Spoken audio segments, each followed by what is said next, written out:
안녕하십니까. 주간 돌발 영상입니다. 오세훈 서울시장이 정부 방역 지침과 차별화한 서울형 거리두기를 독자적으로 추진하겠다고 밝혔습니다. 민생과 방역 두 마리 토끼를 잡겠다는 건데 어떤 방식으로 가능한 건지 궁금합니다.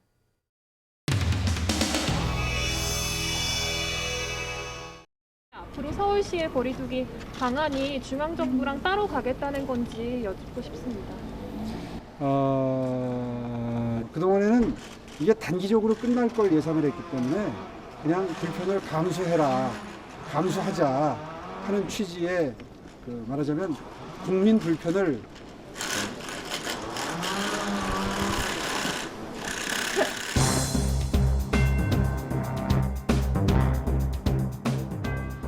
어느 방법이 더 경제적인 타격을 줄이면서 매출 타격을 줄이면서 사회적 거리두기의 효율을 높일 수 있는지 그런 구상을 가지고 있는 겁니다. 오늘 비행기 두 때문에 그럼?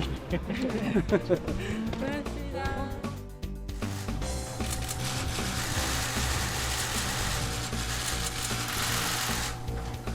중앙정부가 자가진단 키트 도입을 적극 검토해 줄 것을 촉구했습니다. 영업장에 입장하기 전에 이 자가진단 키트를 활용한 검사를 시행하고 난 다음에 그 업장에 입장을 하기를 원하신 분들의 경우에는 입장이 조금 늦어질지언정 충분히 입장이 가능하도록만 해드려도 판정 정확도가 낮고 특히 무증상 감염자의 민감도는 확인되지 않았다고 전문가들은 지적합니다. 물론 찬반 의견이 있습니다. 찬반 의견이 있으니까 식약처의 승인이 늦어지고 있는 것이고요. 그러나 민생 현장의 고통이 너무나 극심하기 때문입니다. 서울시는 자가진단 키트에 대한 신속한 사용 승인을 식약처에 촉구합니다. 질의가 있으신 기자님들은 각 부처의 대변인실로 연락해 주시면 답변 드리도록 하겠습니다. 오세훈 서울시장이 오늘 오전 브리핑에서 식약처의 허가가 나지 않아 국내 도입이 이루어지지 않고 있다고 주장했는데 현재 식약처에 신청되어 있는 자가검사 키트는 아직까지 없는 상황입니다. 저희가 3월 중순에 자가검사 키트에 대한 허가 가이드라인을 이미 업체에 공개를 하고 안내를 드린 바 있습니다. 현재 정식으로 식약처에 신청이 된 항목은 없습니다. 앞으로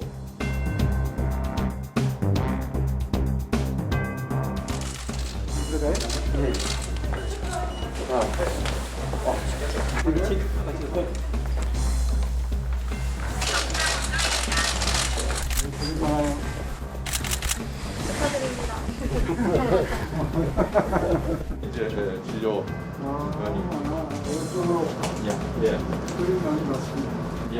이제 처방까지 해서 보내주고 검사 결과 나오면 바로 이제 통보해주고. 요즘에도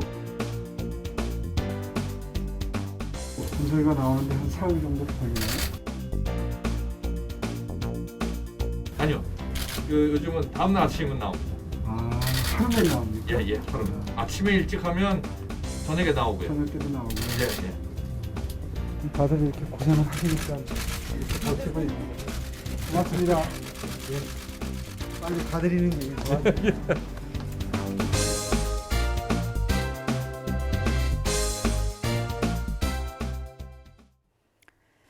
국무회의에 참석한 오세훈 서울시장이 우연히 변창흠 국토교통부 장관과 자리를 같이 했습니다. 부동산 정책을 놓고 대립각을 세웠던 두 사람, 어떤 얘기를 나눴을까요?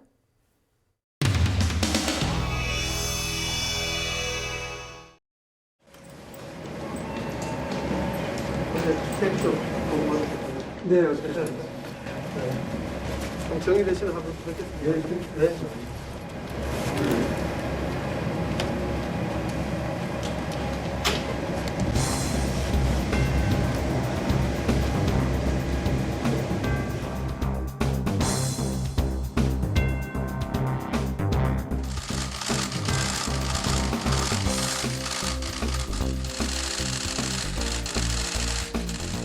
코로나로 힘든 시기에 국민들이 의지할 수 있고 국민들에게 희망을 드릴 수 있는 정부가 될 수 있도록 맡은 일에 최선을 다합시다. 네. 수고하셨습니다. 시장님 안녕하세요. 두 가지 말씀드렸습니다. 코로나19 방역, 그다음에 공시가격 조정에 대해서 문제 제기를 하고, 오늘 보니까 보건복지부 장관이 자가진단 키트는 좀 아직까지는 신중해야 한다. 어떤 새로운 제도를 도입해도 다 부작용과 역기능이 있고 또 장점이 있기 때문에 쓰는 거죠. 특히나 지금 잘못 알려져 있는 것이 무슨 식당이나 유흥업소에서 영업하는 데 도움이 되는 걸로만 보도가 되고 있는데, 지금 학교에서 수업이 비대면으로 이루어지는 상황에서 또 종교활동 하시는 분들의 경우에는 정말 크게 고통과 피해를 호소하고 계시거든요. 네. 전반적으로 다 활용할 수 있는 거지. 내년 상반기까지 할 수 있다는 점에서 저도 하겠습니다. 야간 이용자가 많은 노래 연습장에 시범 도입해서 코로나19 예방 도입에 효과적인지 검증하고자 하는 것입니다. 영업장의 자가진단 키트 활용을 전제로 서울형 거리두기 매뉴얼이 시행이 된다면 방역 체계에 완전히 새로운 전기를 마련할 것으로 확신합니다. 특히나 지금 잘못 알려져 있는 것이 무슨 식당이나 유흥업소에서 영업하는 데 도움이 되는 걸로만 보도가 되고 있는데,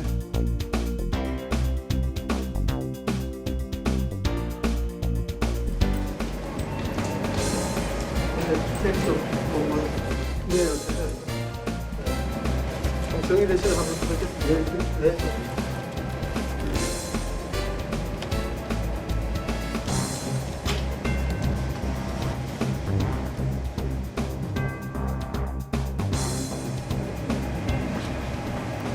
시간이 이렇게 있으면 안 되는데 사이에 너무 많이 지켜야지.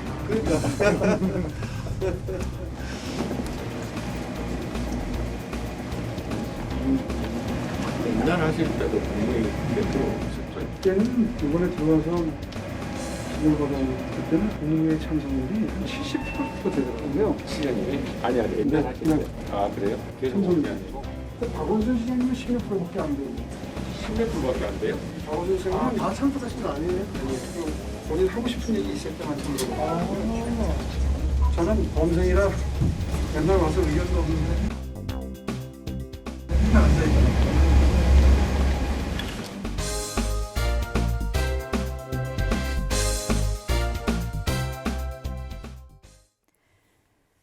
서울의 한 아파트에서 택배 차량 진입을 두고 입주민들과 택배 기사들이 대립하고 있습니다. 갈등이 깊어지다 보니까 인간에 대한 배려와 존중은 사라지고 대신 사람이 사람으로 보이지 않는 지경까지 이르게 됩니다.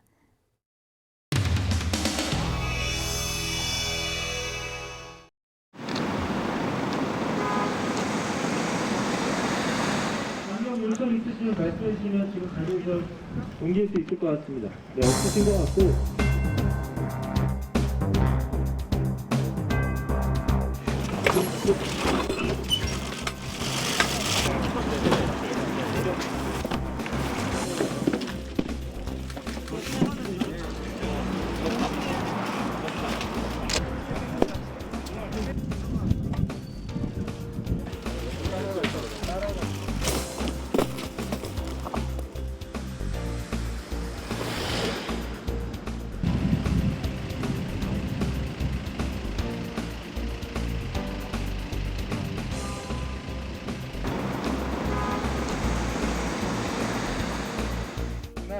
오늘 약속된 기자회견 시간이 거기에다 이제 지상출입 금지라고 하는 합지를 배송하는 아파트로부터 겪고 있으니 참으로 안타깝고 분노스럽습니다.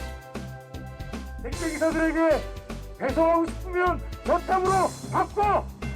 이런 바꿀 수밖에 없고, 비용은 네가 내 수백만 원의 비용은 기사 본인의 시연을 보셨지만 이 상태로 세 달 그 기사는 견뎌내지 못합니다. 6개월을 넘기지 못합니다.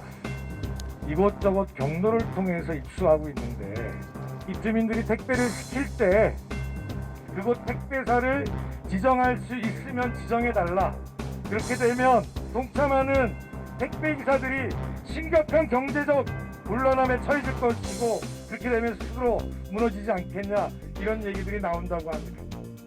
아파트 입주자 대표자의 회의에 단도직 입장으로 묻고 싶습니다.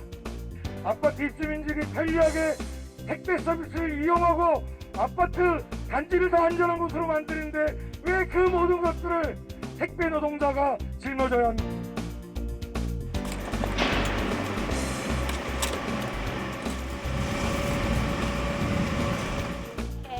다른 거에 비해서 시간이 얼마나 더 걸려요?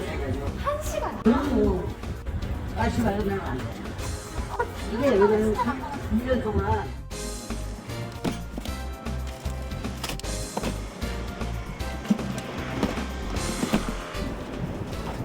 예수님한테 물어봐야 되겠어. 너무 힘들어.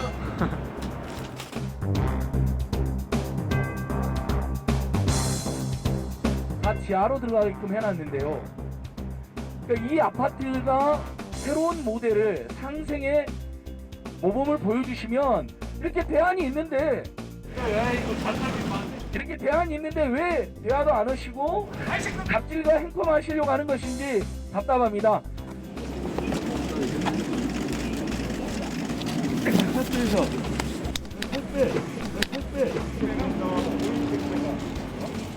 아무리 연세가 드셨다고 해도 어휘 택배가 뭐예요? 택배 기사 이렇게 부르는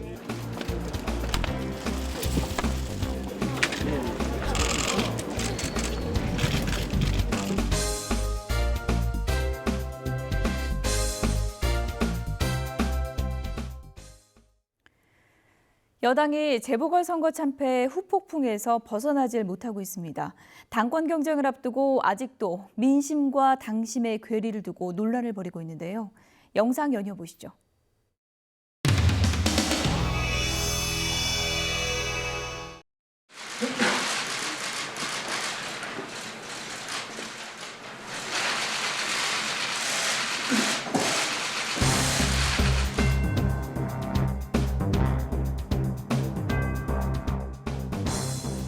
존경하는 국민 여러분, 더불어민주당은 이번 선거에 나타난 민심을 겸허히 수용합니다. 오늘 더불어민주당 지도부는 이번 선거 결과에 책임을 지고 전원 사퇴합니다. 철저하게 성찰하고 혁신하겠습니다. 존경하는 국민 여러분, 더불어민주당은 이번 선거에 나타난 민심을 마이크 좀 켜주세요. 지금 마이크.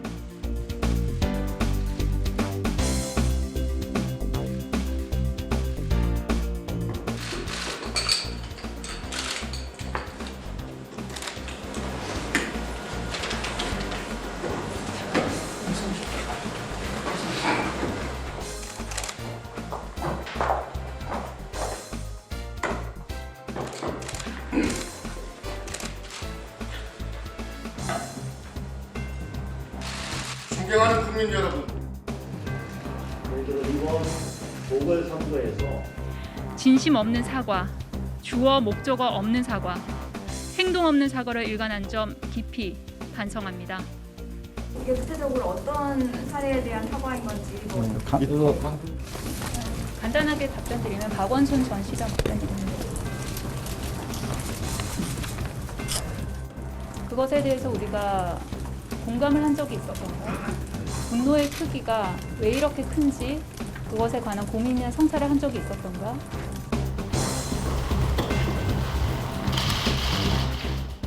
조국 전 장관이 검찰개혁의 대명사라고 생각했습니다. 그래서 검찰의 부당한 압박에 밀리면 안 된다 생각했습니다. 하지만 그 과정상에서 수많은 국민들이 분노하고 분열되며 오히려 검찰개혁의 당위성과 동력을 잃은 것은 아닌가 뒤돌아보고 반성합니다. 당이 강성 지지층에 흔들린다라는 것에 대한 반성 이야기는 없을까요?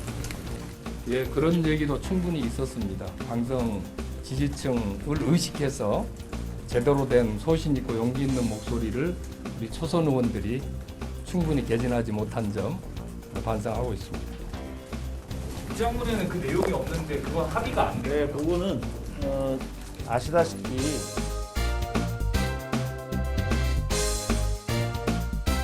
진 이유에 대해서 지금 지금까지도 싸우고 계신 그래서 언론개혁하라고 그래서 180석 만들어줬는데 그런 거 하지도 않고 이 패배 원인이 전 조국 장관과 도대체 무슨 관계가 있으며 인과관계가 전혀 없죠.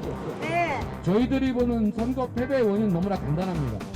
LH, 부동산, 10만 원, 특검, 기타 등등 지난번 대통령님의 지지도에 따라서 4.15 지난 작년 총선에 배지를 난 이후에 따뜻한 생활을 했던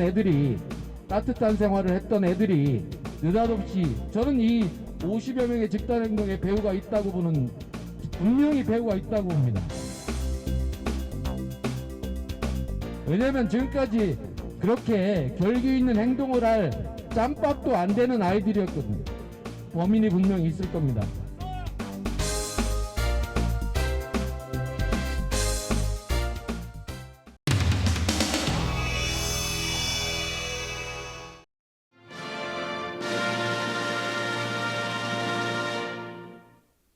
바로 당이 위기에 처해 있습니다. 위기에 처한 당을 구하고 새로이 당을 이끌어 나갈 원내대표를 이번 주에 선출합니다. 민주당의 성찰과 반성, 개혁과 혁신. 오늘 현재까지 후보님들은 마스크를 벗고 2주 연설의 경우 종료 30초 전에 사인벨이 한 번 울립니다. 과연 되돌아보면 똑부러지게 민생에 대해서 정확하게 해결했는가, 개혁 입법에 대해서 제대로 했는가, 양쪽 다 충분하지 않다고 저는 검찰 개혁을 후퇴시킬 생각입니다. 그러나 공수처 이후에 중대수사청에 대해서 논의를 진행했을 때 많은 국민들은 왜 또 저러지? 이럴 때는 사실은 속도 조절을 했어야 됩니다. 입법 과정에서 야당이 무조건 반대하고 토론조차 하지 않고 퇴장을 해버릴 때 그렇게 하다 보니까 이 국민 여러분께서 이 법이 왜 필요한 법인지 도대체 이 개혁은 왜 하고 있는 것인지 이해를 하실 시간이 없었습니다. 이 여당 의원들의 주도로 입법 청문회를 열어서 저는 상임위 논의, 재분배에 대해서 논의에 나설 것입니다. 그것도 아주 공격적으로 나서실 겁니다. 지금 그러니까 원 구성과 관련해서 재협상을 할 시간적 여유가 없습니다. 저희는 유능한 개혁 정당이 되기 위해서 지금 당장 일을 시작해야 할 때다. 우리 당이 대단히 힘든 이 어려운 이 과정을 겪기도 했다. 그 원인이 됐다. 그러나 이 사건은 이미 1년 반 이전에 진행이 되었던 사건입니다. 총선을 통해서 충분히 국민들의 평가와 심판을 받았다. 당이 절대 국민 여러분의 도덕 기준을 미치지 못하는 그런 당이 아니다라고 하는 것을 말씀드리고 싶고요. 정부와 집권 여당에서는 당시에 그러한 부분들을 지켜내는 것이 정의다라고 판단을 했습니다. 문재인 정부가 기치로 세웠던 공정에 대한 문제에 대해서는 국민들과 우리 당원들에게 큰 영향을 준 게 사실입니다. 사실은 정확하게 우리 성찰하는 것이 중요하지 조국 사태 자체를 논하는 것이 마치 금기를 넘는 것처럼 하는 이런 당의 문화는 옳지 않다. 그래서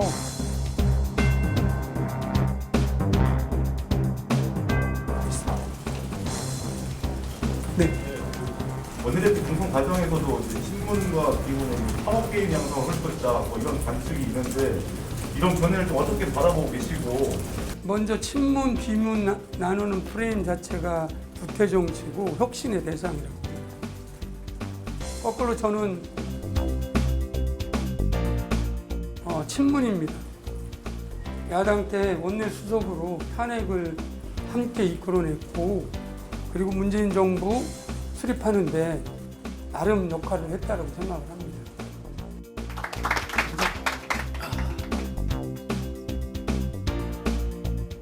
상호 토론하면 부딪히지 마. 아이 그럼 또 막 아픈데 되는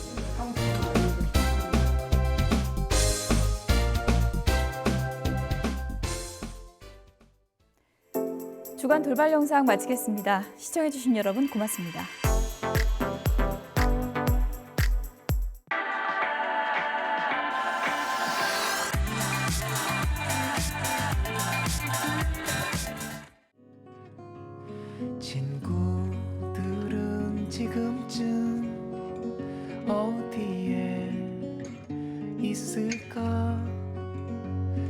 젖은 어깨를 하고 교실에 있을까? 따뜻한 집으로 나 대신 돌아가줘.